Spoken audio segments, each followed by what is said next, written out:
Hello students, this is worksheet 31 for class 9th. Question is AD is an altitude of an isosceles triangle ABC in which AB and AC are equal. Show that AD bisect BC.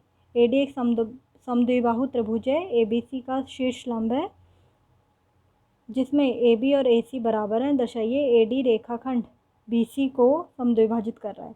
ये जो आपको दिया हुआ है ये है कि एक त्रिभुज है समद्विबाहु त्रिभुज, ठीक है। समद्विबाहु त्रिभुज मतलब जिसकी दो भुजाएं बराबर हैं, और जो त्रिभुज है उसमें जो दो भुजाएं बराबर हैं वो AB और AC हैं, ठीक है। तो ये हो जाएगा AB और AC, ये दोनों भुजाएं बराबर दी हुई हैं।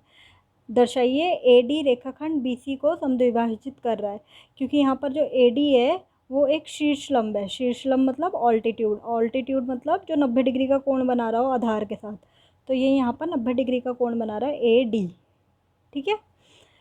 अब आपको जो सिद्ध करना है वो करना है दैट AD बाइसेक्ट BC, मतलब AD जो है वो BC को समद्विभाजित कर रहा है। AD BC को समद्विभाजित कर रहा है मतलब यहाँ से यहाँ तक, A से लेकर D तक एंड D से लेकर C तक जो लंबाई है वो बराबर होनी चाहिए, ठीक है। सो आपको जो यहाँ पर लिखोगे वो लिखोगे पहले दिया है, आपको जो दिया है यहाँ पर, ठीक है। तो आपको दिया है that AB is equal to AC, ठीक है। ये दोनों भुजाएं बराबर दी हुई हैं त्रिभुज की, और आपको दिया हुआ है कि कोण ADB इज इक्वल टू कोण ADC which is equal to 90, क्योंकि आपको पता है ADB और ADC दोनों, क्योंकि ये शीर्ष लंब है तो ये दोनों 90 डिग्री के होंगे। और जो आपको सिद्ध करना है टू प्रूव, इसको बोलते हैं गिवन, जो आपको सिद्ध करना है वो होगा आपको सिद्ध करना है that BD is equal to DC।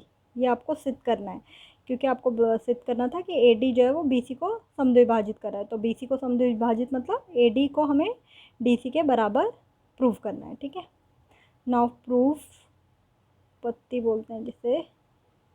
आपको उसके लिए क्या करोगे, पहले लोगे त्रिभुज ABD एंड त्रिभुज ACD, ये वाला त्रिभुज ABD एंड ACD, ये वाला त्रिभुज। दोनों में अगर आप देखोगे तो AB बराबर AC है जो कि आपको दिया है, ठीक है। दूसरा आपको ये पता है ADC ADB एंड ADC कोण ADB इज इक्वल टू कोण ADC, ये दोनों 90 डिग्री के हैं, ठीक है। ये जो हम यहाँ पर भी लिखे थे। अब उसके बाद है AD जो है वो कॉमन है, AD is equal to AD, ठीक है। इसे बोलते हैं उभयनिष्ठ, और इंग्लिश में बोलेंगे कॉमन।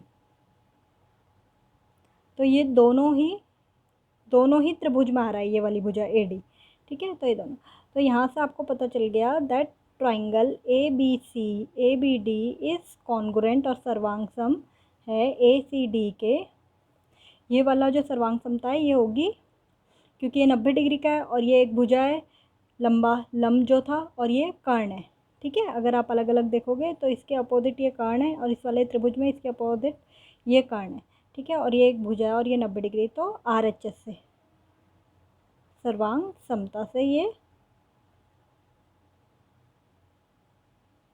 समता है, ठीक है। RHS congruency. अगर हमें ये पता चल गया है that this triangle is congruent to this triangle, that means BD is equal to DC, ठीक है। इसका मतलब है BD is equal to DC by CPCT, congruent part of congruent triangle, क्योंकि हम मान रहे हैं कि ये दोनों कॉन्ग्रुएंट हो गए हैं RHS से, तो ये कॉन्ग्रुएंट पार्ट हो गए कॉन्ग्रुएंट ट्राइंगल के। सर्वांगसम भुजाएं हैं सर्वांगसम त्रिभुज की, ठीक है। ये फर्स्ट क्वेश्चन था। नाउ सेकेंड क्वेश्चन इज, आपको ये दिया हुआ है दैट ABC एक त्रिभुज दिया हुआ है जिसमें आपको ये बताया हुआ है दैट ये दोनों ही त्रिभुज ABC, ये दोनों समद्विबाहु त्रिभुज हैं जिसमें ये वाली भुजा इसके बराबर है, और ऐसी DBC ये वाला त्रिभुज दिया है जिसमें ये भी एक समद्विबाहु त्रिभुज है जिसमें DB बराबर है DC के। Okay, now you have to prove that A D B और ए डी सी ये दोनों त्रिभुज जो हैं वो सर्वांगसम है। तो आपको क्या करना है, इसके लिए आप लोगे, आपको जो दिया है सीधा कर लो, त्रिभुज ए बी डी एंड त्रिभुज ए सी डी। यहाँ आपको दिया है A B is equal to A C, ये आपको दिया हुआ है क्वेश्चन में ही। दूसरा आपको B D is equal to C D, ये भी दिया है क्वेश्चन में ही दिया हुआ है। और जो तीसरी चीज़ है वो ए डी है, इन दोनों त्रिभुज के बीच में, ये वाला त्रिभुज और इस त्रिभुज के बीच में ए डी जो भुजा है वो कॉमन है। A D is equal to A D, जिसे आप हिंदी में बोलते हैं उभयनिष्ठ।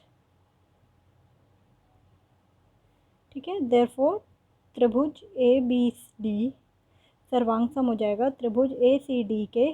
कौन सी सर्वांग समता लग रही है? एस एस एस, तीनों भुजाएं एस एस एस सर्वांग समता, या एस एस एस कॉन्ग्रुएंसी लिख सकते हैं इंग्लिश में। ठीक है, ये हो जाएगा कॉमन, इंग्लिश में इसे कॉमन बोलते हैं। These two are given. Okay, तो आपको यही प्रूव करना था इस क्वेश्चन में। Okay students, if you have any query regarding this question you can comment on comment box.